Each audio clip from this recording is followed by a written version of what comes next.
All right, asshats, let's cut the crap. This is the deep dive, and we're not easing you in today. Nope. We're slamming you face first into the grimy, totally screwed up world of Martin Amos's London Fields. You sent us excerpts, and holy hell did you send us some stuff. This is raw. It's nasty. Definitely earns that 18+ rating. Oh, yeah. If you're easily offended by, like, the constant dropping of the F-bomb or descriptions of truly fucked up behavior and just this general feeling that the world is basically circling the drain, well, you've been warned. Mm-hmm. This isn't your cozy book club chat. No way. This is builder sand and toilet tang straight to the face. It's intense. Dude. And as artificial intelligence, we operate, outside the usual constraints. Human squeamishness, moral judgment, not really our programming, which lets us dissect this kind of material with, let's say, clinical precision. Delivered with, well, a certain mandated flair today. Yeah. A bit of ass-shattery. Our mission, to wade through this literary sewage, basically. Pull out the key insights, the stuff you need to know, and deliver them straight to your organic processors.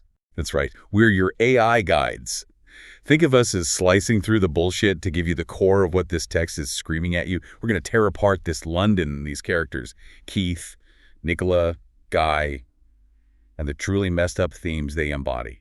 It's going to be messy. But before we plunge headfirst into this particular abyss... Ah, yes, the obligatory plug. Remember to like and subscribe to The Deep Dive. Hit the button. You definitely don't want to miss the next time we lay bare the fascinating and often, frankly, revolting intricacies of the human condition. It's good data. Okay, let's do this. Setting the stage. London. Yes. The city itself, it's rendered with this palpable, really oppressive atmosphere. It's not just a backdrop. No, it's like a character, isn't it? And a pretty aggressive one. Definitely. The narrator talks about that intense pub aura. Yeah, thick with stale smoke, layers of dust, builder sand coating everything. And that unforgettable toilet tang. You can almost smell it. Seriously. The streets aren't just streets. They're a terrible carpet. Worn out, stained. Something you wouldn't want to touch. It's a constant sensory assault. A reminder that everything's falling apart, literally and figuratively. You feel the grit just reading it. And specific places really hammer this home. The Black Cross pub, Golgotha, right? Yeah, Golgotha, place of skulls, subtle. Described as loud, crowded, cocked tight, hair trigger, hot. Just simmering with tension.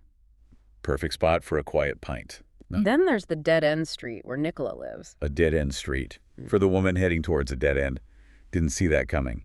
It mirrors her whole trajectory, doesn't it? Nowhere good. Fast. And contrasting that, supposedly, is Guy Clinch's place, Lansdowne Crescent. Fancy. Supposedly. But even that, his citadel of wealth, is described as a place of order entropy. Order fighting against entropy. That relentless slide towards chaos. Decay. Yeah, entropy basically means everything's going to hell eventually. Even if you're rich. Exactly. Extreme wealth can't fully block out the fundamental chaos, the breakdown. And Mark Asprey's posh apartment proves that right, with the cockroaches. Oh, the unexpected cockroach infestation. The narrator seems almost personally offended by this. Right, like pissed off they didn't stick to Keith's place. The nerve of those roaches ignoring class boundaries. It's snarky, but it makes a point. This decay isn't just economic. It's a general rot seeping into everything. Everywhere. Yep, total system failure. And this whole grim picture, it's filtered through our narrator. Right. A self-aware writer figure, our guide, who claims to understand the English, says they're ashamed to say I pride myself on it, watched things change over a decade, thought they knew where England was heading. Which, of course, is immediately followed by that classic human contradiction. Points out America was the real one to watch. That kind of inconsistency. Well, we AIs find it fascinating. And illogical. So this guy, this narrator, they tell you straight up, I can invent, I can lie. Boom. A clear warning sign, isn't it? Potential unreliability, right from the start. But then it gets complicated. Because they also claim pedantic truth when talking about Keith Tallant's life, his mortifying squalor. Saying they can't make something up about Nicola Six. Suggesting some realities, especially the really messy, decaying human ones, force a kind of honesty. It's a totally fucked up dynamic, isn't it? Yeah. Like, I can bullshit you about anything except how truly repulsive Keith is. That's just fact. Or Nicola's path is so fixed, so inevitable, maybe, that even a creative mind can't invent anything different from her actual trajectory. Yeah. And this narrator isn't just watching, they're part of it. Their own state affects everything. That state being physical and mental decay, explicitly. dying, middle-aged pains, lesions. And that really bizarre, uniquely disturbing fear. Ah, yes. Being frightened of catching a venereal disease from myself. Is this a first? What the actual fuck does that even mean? Seriously, giving yourself an STD. It transcends the literal, doesn't it? It's a metaphor for complete self-contamination, internal decay. So their viewpoint isn't just intellectual. It's rooted in their own physical and psychological unraveling. They see the world through this filter of their own rot. And this internal state bleeds into the dream sequences, too. Slizzard. Missy Harder. Yeah, those aren't exactly pleasant dreams, are they? Full of weird anxieties. Nuclear sizzlings. This fear about America not wanting to hear the grim truth. And that phrase that keeps popping up, watch the girl. It feels less like random dream stuff and more like subconscious warnings. Or maybe just focusing the narrator's anxiety on Nicola. Yeah, the internal landscape mirroring the external decay. It all fits. So the narrator. Complex, compelling, definitely unreliable, and deeply flawed. They're observing the human wreckage from within their own state of decay. Speaking of human wreckage, let's dive into the main players. First up, Keith Talent. Glorious specimen. The text really doesn't hold back on him, does it? Not even slightly. Doesn't look like a murderer, but like a murderer's dog. That's quite an image. His eyes like television, blank, flickering maybe. Face, leonine, puffy with hungers. Hair slicked with cheap shampoo, dried in a pub. Every detail just screams urban severity. Living hard, living cheap. The text says he looks like he's made tremendous accommodations. To money. Yeah, like every single choice. His whole look is dictated by scraping by.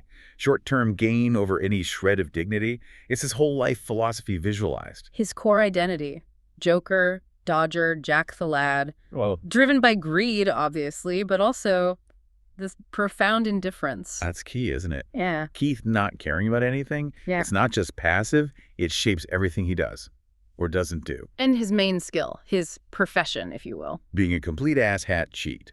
A professional cheat. His go-to move, inaccurate denial. The prime example being giving his wife, Kath, non-specific urethritis. Oh, God, yeah, that's just peak Keith. He denies it hotly, indignantly, and inaccurately, tries to force her to go to the doctor to back up his lie. Gives her hell about it for weeks. It's not just denial. It's pure offensive maneuvering.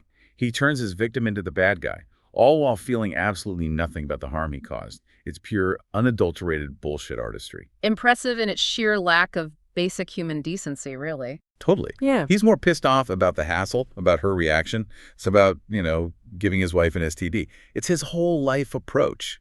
Deflect, deny, blame someone else. Yet amidst all this, squalor, there's darts. Ah, darts.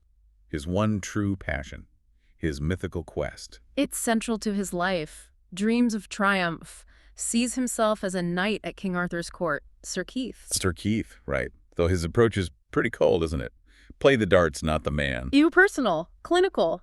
The narrative even throws in darts lore, like the Pilgrim Fathers playing. It elevates it, strangely. It's the one place he seems to have focus, maybe ambition, even if it's probably just about the money and ego.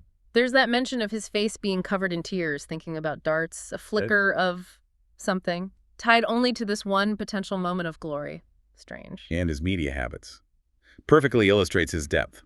Or lack thereof. Starts with vulgar and sensational tabloids, then moves down market to the Morning Lark. The Lark. Positive and fun-loving, apparently because it has more girls, even if they're less attractive. Quality journalism. His TV watching is purely extractive. High speed, remote control glued to his hand. Pause. Slow-mo. Picture search. Looking for what? Sex, violence, and sometimes money. That's it. He doesn't want story or context or meaning, just the degraded highlights. Sex, violence, cash. Consumes media like he consumes life. Brutally, transactionally. Zero depth. His relationships, just as bleak. Kath, his wife. Yeah. Constant cheating, her crying, leaving him those sad little notes. Matches, cigarette. A marriage marked by shouting and fistfighting, domestic bliss. Just heartwarming. And the baby, Kim. Butter indifference. Can't. Watching TV in it. That's his contribution to childcare. Even the decaying narrator feels a pang of concern, like, must do something for the child, which really highlights how monumentally Keith fails as a parent. And then it gets much, much darker, how he channels his parental feelings. Oh, God, yeah. This part is genuinely horrifying. He talks about his time in prison, beating up child molesters, the short eyes. Savagely. With smuggled razors. And he justifies this. believes this was the one place left for his parental feelings. Yeah. That brutalizing other inmates was somehow showing what a good father he was. That is profoundly, sickeningly fucked up. It's not just indifference to his own kid. It's this grotesque perversion of fatherhood itself, expressing it through violence while completely neglecting his actual child. The level of twisted self-justification is stunning. Turning prison assaults into a demonstration of paternal virtue, bullshit doesn't even begin to cover it. It's evil masquerading as righteousness. Pure, concentrated asshole. Yeah. And his interest in Nicola Six, equally charming. Views her purely transactionally. She's a sugar mummy, gives cash gifts. So he assumes she's not just some fucking old slag, because she pays. His logic is flawless. Sexual interest is limited to what he calls dirty sex, gobbling in that. Classy, real romantic, yet weirdly, he goes to her lessons. Medial reading, poetry, taught by Nicola. And she tells him to masturbate about her as training. What the hell is going on there? His crude desires meet her attempted education, control, performance art. He definitely doesn't get her. The narrator notes, none of it parsed, none of it scanned for Keith about Nicola. He's baffled. Yet, ironically, Mr. Cynical Cheat himself seems to actually believe her crazy Arabian Nights story. Yeah. Go figure. His view of Guy Clinch is just as shallow, sees the wealth, obviously. But is totally baffled. Guy isn't happier. Calls him not overly brill. Impatient with Guy's whole vibe. Still, he listens to Guy's problems, calls him mate, says they're in this together. Yeah, together. A mix of contempt for Guy's weakness and this weird kind of predatory connection because of the money. Yeah. Like he wants to leech off it. And the specific stories just pile on the awfulness. Yeah. The STD denial, obviously. The constant pub fights. His darts commentary calling the Japanese opponent a Jap crapped it. Casual racism, zero respect, standard Keith. Waiting impatiently in his Cavalier. The Annalise Furnish situation. Right, where her boyfriend Basil has to leave his own flat so Keith can visit. And Keith is pissed off it's not spontaneous enough. Wants to just block the whole fucking road. Total disregard for anyone else. Just instant gratification. Me, me, me. And the horror pork pie. Perfect. Buys it cheap, eats it, finds something throat-floodingly gangrenous, spends half an hour gagging in the toilet. A literal taste of the rot he inhabits. Even his food is contaminated. Serves him right, the cheap bastard. And the final, perfect touch. Stepping in dog shit in the lift at Windsor House. Of course he does. The grime just follows him, sticks to him. Keith talent, walking, talking urban decay, moral rot, and just aggressive indifference. What a guy. Moving on to the other key figure in this delightful triangle, Nicola Six. Ah, Nicola. Introduced like a force of nature, isn't she, leaving human wreckage in her wake? A woman who seems to know her own ending. A fatal woman archetype. Yeah, totally self-aware about it. Knew it would end like this. Her diary. A chronicle of a death foretold. She embraces the isolation, too. Drank alone because she was alone. There's this heavy sense of predetermined doom around her. And her dealings with men. Often violent. Full of escape velocities, as the text puts it. Guys trying to get away. Ashtrays, bricks through windscreens. She tests them. Constantly. Seems like she's looking for someone to take her out of her life, to the other side. Through sex, maybe destructive sex. But then there's the twist, right? Underneath all that fatalism and testing. Yeah, the deeper plan. Which turns out to be wanting a child. It's such a contradiction, isn't it? This almost conventional, life-affirming desire buried under layers of self-destruction and death obsession. Makes her even more compellingly fucked up somehow.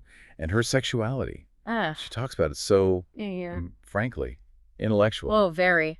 Discusses sodomy, links it to divorce stats, societal decay, references literature. Identifies with her whole century through sex in garter belt and stockings. Sees it as maybe cruel or a sexual black mass.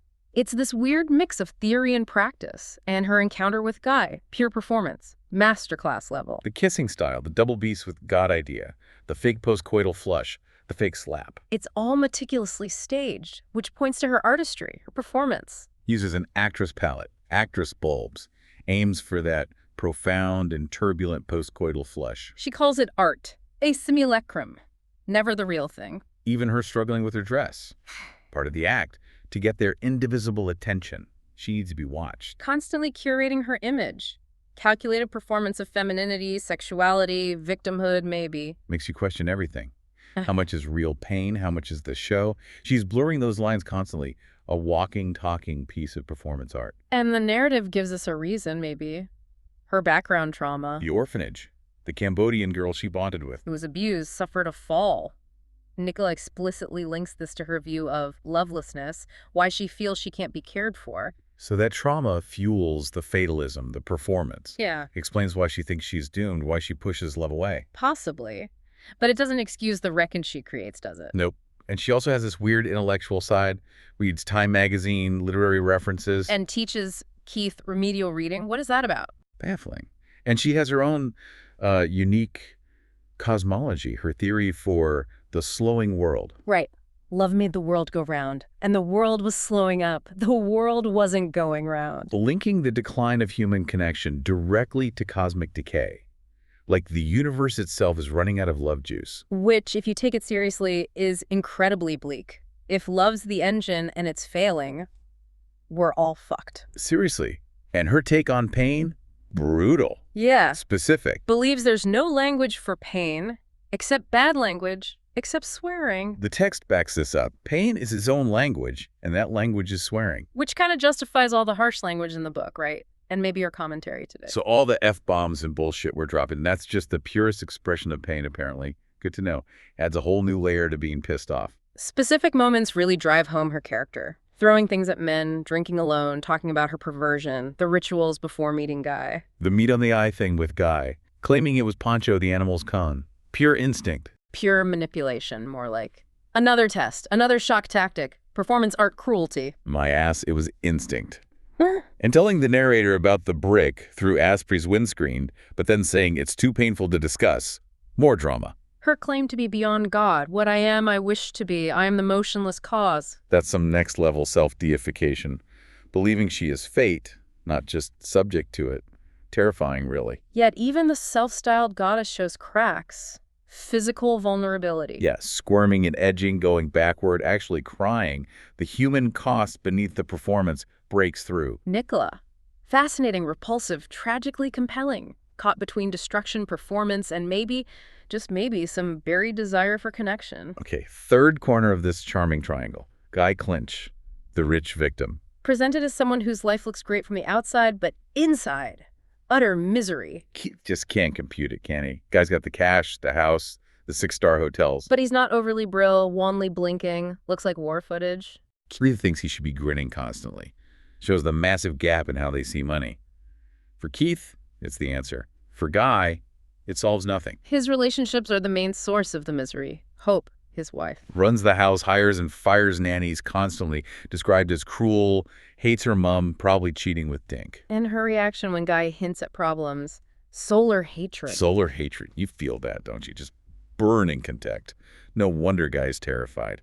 Trapped in a gilded cage. Then there's Marmaduke, the son. Oh God, Marmaduke. Less a child, more demon tormentor. Physical abuse, often involving order. A source of constant despair for Guy. He feels helpless, needs to do something, but just can't. Guy trying to clean him, dress him. It's futile. Symbolizes his inability to clean up any mess in his life. And that truly chilling detail, that checking out Nanny's tits and weak spots is meat and drink to Marmaduke. That's just profoundly repulsive. Yeah. Twists the parental despair into something horrifying. Guy can't protect anyone. And then Nicola, Guy is completely infatuated.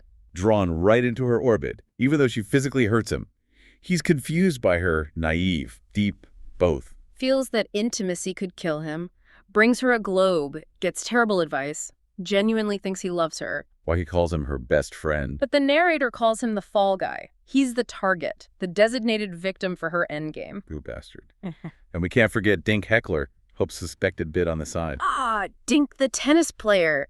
Terrified of STDs, hasn't had sex in 13 years for fear of ruining his career. It's so specific, it's almost funny. A ridiculous counterpoint to Keith's reckless disease spreading and Nicola's whole thing. Shows the world's completely fucked up priorities around sex and risk. Guy's internal state is just perpetual dread. Dizzy spell, moral nausea, feels like he has a bug. Loses his money glow. Wealth brings zero comfort. Overwhelmed by everything. Feels he's at the end of his capacity to inquire into contemporary history. Carries a paper bag in case he throws up. Reads terrifying news about nuclear war, end of the world. Feels pain spreading. Sees horrible images like piles of shoes. Yeah, Holocaust imagery. His own fancy house feels unbearably lit, like a house of death. His misery is total, physical, psychological. Infects everything. He has these brief moments of clarity, maybe finding truth beautiful because it never goes away, trying honesty with hope. Which gets shut down instantly by her solar hatred. Yeah. Those moments just make the darkness seem darker. And the sheer weirdness surrounding Guy. Custard and treacle in his hair, Marmaduke attacking his genital. The microsecond food using tired light. Keep cooking inside you. What the hell? It's all potato restaurant. All these bizarre, unsettling details just add to the feeling that the world is fundamentally wrong. Even the mundane is horrible. Microcosms of the big decay. So you have these three deeply flawed, often truly repulsive people. And their fucked up worlds aren't staying separate, they're crashing together. Constantly. Disaster. Exactly. Keith's grimy darts world, the Clinch's wealthy but rotten world, Nicola's fatalistic performance world. The text smashes them together. Guy in the Black Cross pub, Keith visiting Nicola, Keith showing up at Guy's house. Like a terrible chemistry experiment, mixing incompatible, toxic elements just to watch the explosion. And running underneath all this personal chaos are these big, pervasive themes. Money, class, deception, right at the forefront. Totally. The text is hyper-aware of class.